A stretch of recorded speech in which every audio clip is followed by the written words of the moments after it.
Hello, future doctors. I welcome you all to this wonderful platform of Data and Aspirants.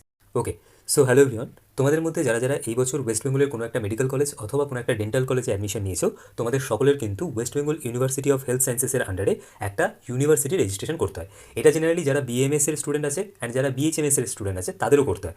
MBBS, BDS, BMS, BHMS সবারই এই university রেজিস্ট্রেশনটা দরকার হয়। কিন্তু West Bengal University of Health সায়েন্সেসের latest notification অনুযায়ী, মানে এই রিগার্ডিং যে নোটিফিকেশনটা তারা পাবলিশ করেছে, সেই নোটিফিকেশনে তারা শুধুমাত্র MBBS আর BDS এর কথা মেনশন করেছে। ওকে, তো তোমাদের ইউনিভার্সিটি রেজিস্ট্রেশন স্টার্ট হবে হচ্ছে 25শে ডিসেম্বর 2024, মানে আজকে থেকে স্টার্ট হচ্ছে। সকাল 10টার পর থেকে তোমরা রেজিস্ট্রেশন করতে পারবে এবং রেজিস্ট্রেশন চলবে হচ্ছে 24শে জানুয়ারি 2025 পর্যন্ত, এবং 24শে জানুয়ারি তোমরা রাত্রি 11:59 পর্যন্ত রেজিস্ট্রেশন করতে পারবে। ঠিক আছে, দেখো তোমাদের আমি একটা জিনিস বলি যে তোমরা সবাই চেষ্টা করো যতটা তাড়াতাড়ি সম্ভব রেজিস্ট্রেশন প্রসেসটা কমপ্লিট করার। কেননা কি হয়, যদি রেজিস্ট্রেশন প্রসেসে তোমাদের কোনো ভুল হয় অ্যান্ড তোমরা যদি গিয়ে দেখো যে তোমরা লাস্টে রেজিস্ট্রেশন করছো, ধরো কেউ 24 তারিখ রেজিস্ট্রেশন করছো বা কেউ ধরো 23 তারিখ রেজিস্ট্রেশন করছো, অ্যান্ড দেন যদি তোমাদের রেজিস্ট্রেশন প্রসেসে কোনো রকমের কোনো ভুলভ্রান্তি হয়ে যায় না, দেন কিন্তু সেটাকে শোধরানোর সময় তোমরা পরে কম পাও।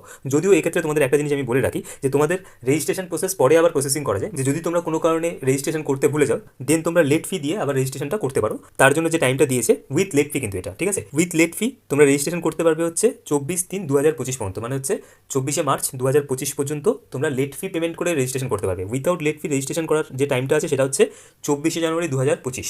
কেউ যদি 24শে জানুয়ারির মধ্যে রেজিস্ট্রেশন করতে ভুলে যাও, দেন তোমরা লেট ফি পেমেন্ট করে 24শে মার্চ অবধি রেজিস্ট্রেশনটা করতে পারবে। আচ্ছা, যেটা তোমাদেরকে বলছিলাম যে তোমরা আর্লি রেজিস্ট্রেশন করার চেষ্টা করো, তাড়াহুড়ো করার কোনো দরকার নেই, but as early as possible তোমরা রেজিস্ট্রেশনটা করে নিও। কারণ যদি কোনো ভুল হয়, দেন এই ভুলভ্রান্তিগুলো শোধরানোর জন্য তোমাদের কাছে টাইম থাকে। শোনো, যদি তোমরা কোনো ভুল করো রেজিস্ট্রেশন প্রসেসে, তাহলে ডিরেক্ট তোমরা কলেজের অথরিটিসের সাথে গিয়ে কথা বলবে। কেননা কি হয় যে তোমরা যে ডকুমেন্টসগুলো আপলোড করলে অ্যান্ড তোমরা যে ডিটেলসগুলো দিলে রেজিস্ট্রেশনের সময়, সেই ডিটেলসগুলো যায় কলেজ অথরিটিসের কাছে। কলেজ অথরিটিস সেগুলোকে ভেরিফাই করে, তোমাদের সমস্ত ডিটেলসগুলো ভেরিফাই করবে, করে নিয়ে সেই ডিটেলসগুলো ফার্দার ফরওয়ার্ড করা হচ্ছে ইউনিভার্সিটির কাছে। ইউনিভার্সিটি সেগুলোকে ভেরিফাই করার পরে ইউনিভার্সিটি ফাইনাল রেজিস্ট্রেশন সার্টিফিকেটটা জেনারেট করে। যদি তোমরা কোনো রকমের কোনো ভুলভ্রান্তি করে থাকো, দেন তোমরা ডিরেক্ট কলেজ অথরিটিসের কাছে যাবে, গিয়ে তাদেরকে জানাবে যে তোমরা এই ভুল করেছো, দেন তারা অ্যাকর্ডিংলি তোমাদেরকে গাইড করতে পারবে। ঠিক আছে, সেই জন্য আমি বলছি তাড়াহুড়ো না করে অ্যাজ আর্লি অ্যাজ পসিবল যতটা তাড়াতাড়ি সম্ভব রেজিস্ট্রেশনটা করে দাও, বাট তাড়াহুড়ো করতে গিয়ে কেউ ভুল করো না। জেনারেলি চেষ্টা করবে যেন কোনো ভুল ভ্রান্তি না হয়, নাহলে কিন্তু পরে কলেজ অথরিটিসের কাছে অনেক কথা শুনতে হবে। ঠিক আছে, তো বেটার এটাই যে কোনো ভুল ভ্রান্তি না করে যত তাড়াতাড়ি সম্ভব রেজিস্ট্রেশনটা কমপ্লিট করে নাও। আচ্ছা, যেহেতু তোমরা সবাই নিউ রেজিস্ট্রেশন করছো, তো তোমাদেরকে আমি একটু গাইড করে দিচ্ছি যে তোমরা কীভাবে রেজিস্ট্রেশনটা করবে এবং তোমাদের কী কী ডকুমেন্টসের দরকার হবে। ঠিক আছে, ওকে, ফার্স্টে দেখো তোমাদের যেটা করতে হয় সেটা হচ্ছে যে তোমরা West Bengal University of Health and সায়েন্সেসের ওয়েবসাইটে যাবে। WBUHS লিখে গুগলে সার্চ করবে, West Bengal University of Health সায়েন্সেসের ওয়েবসাইট তোমরা পেয়ে যাবে। অনেকটা এরকম দেখতে হয়। ঠিক আছে, প্রথমে কিন্তু এখানে একটা পপ আপ আসে, পপ আপটা তোমরা জাস্ট ক্লোজ করে দিতে পারো, উপরে ক্রস চিহ্ন থাকবে, দিয়ে ক্লোজ করে দিও। এবার এখানে তোমরা রেজিস্ট্রেশন অ্যান্ড অ্যাডমিশনে ক্লিক করবে। ক্লিক করার পরে তোমাদের কাছে এরকম একটা পেজ খুলে আসবে, যেখানে তোমরা স্টুডেন্টস রেজিস্ট্রেশনে ক্লিক করবে। তারপর তোমরা স্টুডেন্ট লগইনে ক্লিক করবে। স্টুডেন্ট লগইনে ক্লিক করার পরে দেখবে নিচের দিকে একটা জায়গায় লেখা আছে create an account. Create an অ্যাকাউন্টে ক্লিক করার পরে তোমাদের সামনে আরেকটা পেজ খুলে আসবে, সেখানে তোমরা দেখবে নিচের দিকে একটুখানি লেখা আছে নিউ রেজিস্ট্রেশন উইথ WBUHS। ওখানে তোমরা ক্লিক করবে। ঠিক আছে, ক্লিক করে তোমরা তোমাদের সমস্ত রকমের ডিটেলসগুলো দিও। তোমাদের নাম লাগবে, তোমাদের বাবার নাম লাগবে, ডেট অফ বার্থ লাগবে, ইমেল আইডি আর মোবাইল নাম্বার, এগুলো কিন্তু ম্যান্ডেটরি। আচ্ছা, এখানে আমি একটা জিনিস বলে দিই, যে ইমেল আইডি অ্যান্ড যে মোবাইল নাম্বার তোমরা ইউজ করবে সেটার জন্য তোমাদের permanent email ID and permanent mobile number হয়। তো এরকমই মোবাইল নাম্বার এবং ইমেল আইডি ইউজ করো যেগুলো তোমরা রেগুলার বেসিসে ইউজ করছো। ঠিক আছে, তো মোটামুটিভাবে তোমরা রেজিস্ট্রেশন প্রসেসটা বুঝতে পারলে। বাকি তোমরা যদি তোমাদের কলেজের আশেপাশে যে সাইবার ক্যাফে আছে সেখানে যদি যাও, ওরা জানে, ওরা তোমাদেরকে এই রিগার্ডিং হেল্প করে দিতে পারবে। ওকে, আচ্ছা, এবারে কী কী ডকুমেন্টস লাগে। আচ্ছা, এখানে যে ডকুমেন্টসগুলো আমি লিখে রেখেছি, জেনারেলি এই ডকুমেন্টসগুলি তোমাদের আপলোড করতে হয়। আচ্ছা, এখানে তোমরা প্রথমে দেখো ফটোগ্রাফটা জেনারেলি তোমাদের 20 থেকে 50 কেবির মধ্যে হতে হয়। সিগনেচারটা 10 থেকে 40 কেবির মধ্যে লাগে। আচ্ছা, এজ প্রুফ হিসাবে তোমরা তোমাদের ক্লাস 10-এর যেটা সার্টিফিকেট আছে, পাসিং সার্টিফিকেট, সেটা আপলোড করতে পারো, অথবা তোমরা তোমাদের date of birth certificate upload করতে পারো। মাইগ্রেশন সার্টিফিকেট তাদের লাগবে যারা আগে কোনো একটা ইউনিভার্সিটিতে রেজিস্ট্রেশন করেছিলে, এখন তোমরা ইউনিভার্সিটি চেঞ্জ করছো। ঠিক আছে, আগে কোনো একটা ইউনিভার্সিটি, মানে আমি খুব ভালো মতোভাবে বুঝিয়ে দিচ্ছি। মাইগ্রেশন সার্টিফিকেট দু ধরনের ক্যান্ডিডেটদের লাগবে। একটা হচ্ছে যদি তোমরা আগে কোনো একটা কলেজে অ্যাডমিশন নিয়েছিলে এবং সেই কলেজে তোমরা ইউনিভার্সিটি রেজিস্ট্রেশন করেছো, তাহলে তোমাদের মাইগ্রেশন সার্টিফিকেট লাগবে। সেই ইউনিভার্সিটি থেকে কিন্তু তোমাদের মাইগ্রেশন সার্টিফিকেট নিয়ে এসে এখানে সাবমিট করতেই হবে। ঠিক আছে, আচ্ছা, দুই হচ্ছে কি যেটা, সেটা হচ্ছে যারা CBSE বোর্ডের স্টুডেন্ট অথবা যারা ICSE বোর্ডের স্টুডেন্ট, ঠিক আছে, তাদের কিন্তু মাইগ্রেশন সার্টিফিকেট লাগবে। তোমরা মাইগ্রেশন সার্টিফিকেট আপলোড করো। CBSE এবং ICSE বোর্ডের স্টুডেন্টরা মাইগ্রেশন সার্টিফিকেট অবশ্যই আপলোড করবে।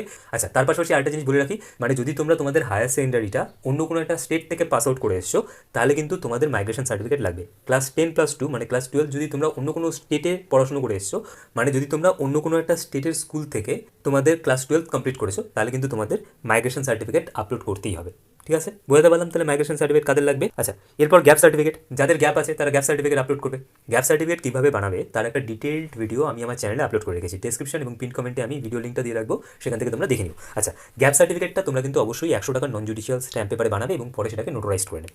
কেমন? আচ্ছা, মার্কশিট ক্লাস 12-এর মার্কশিট আপলোড করবে, ক্লাস 12-এর পাসিং সার্টিফিকেট আপলোড করতে হয়। জেনারেলি না এই এজ গ্রুপ থেকে না এই পাসিং সার্টিফিকেট অবধি এই প্রত্যেকটাই তোমাদের হচ্ছে পিডিএফ ফরম্যাটে আপলোড করতে হয়। এবার পিডিএফ এর ক্ষেত্রে যেটা আগে যেটা রুলস ছিল সেটা ছিল এরকম যে 40 কেবি থেকে হচ্ছে গিয়ে 1 এমবি পর্যন্ত ছিল লিমিটেশন, তার মধ্যেই পিডিএফটা হতে হয়। এবার হয়তো বা একটু চেঞ্জেস হতে পারে, তোমরা একবার লগ ইন করে দেখে নিও বা তোমরা তোমাদের কলেজে জিজ্ঞেস করলেও জানতে পারবে। আচ্ছা, এবারে আমাকে অনেকে বললো যে এই বছর স্কুল লিভিং সার্টিফিকেট লাগছে যারা ওয়েস্ট বেঙ্গল বোর্ডের থেকে হায়ার সেকেন্ডারি পাস আউট করেছে।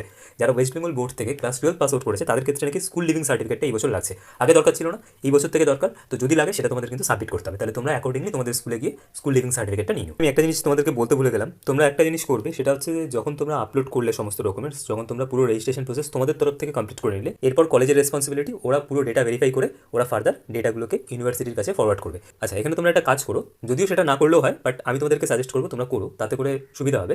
সেটা হচ্ছে যে যখন তোমরা রেজিস্ট্রেশনটা কমপ্লিট করলে তারপরে যে তোমাদেরকে একটা অ্যাপ্লিকেশন ফর্ম টাইপের দেবে, যেটা 2-3 পাতার একটা অ্যাপ্লিকেশন ফর্ম দেখবে তোমাদেরকে দেবে, ওটাকে তোমরা ডাউনলোড করবে। ডাউনলোড করে ওটার প্রিন্ট আউট করবে। তার পাশাপাশি যে ডকুমেন্টসগুলো তোমরা আপলোড করলে সেই ডকুমেন্টসগুলো, ঠিক আছে, প্রত্যেকটা জেরক্স কপি নেবে, নিয়ে তোমরা তোমাদের কলেজে গিয়ে সাবমিট করবে। ঠিক আছে, তোমাদের কলেজে কনসার্নিং অথরিটিসের কাছে গিয়ে সাবমিট করবে।